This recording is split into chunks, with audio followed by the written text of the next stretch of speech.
Assalamualaikum warahmatullahi wabarakatuh. Selamat pagi teman-teman semua. Selamat pagi mahasiswa Universitas Terbuka pada mata kuliah Auditing 2. Pada sesi ke-7 ini teman-teman akan belajar mengenai siklus audit untuk investasi dan pendanaan.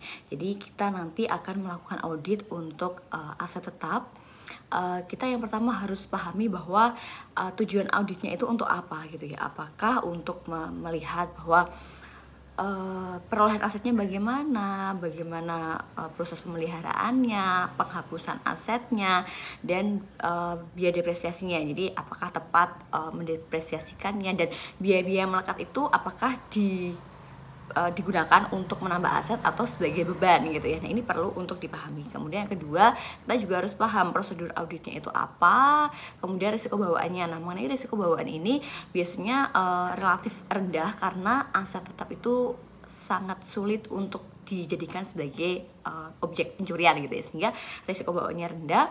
Tapi kita juga akan nanti melihat pengendalian yang dilakukan oleh perusahaan untuk aset tetap ini seperti apa, kemudian mengapa melakukan investasi dan pendanaan di aset tersebut gitu ya. Nah, ini perlu dipahami, dan prosedur auditnya serta strateginya seperti apa.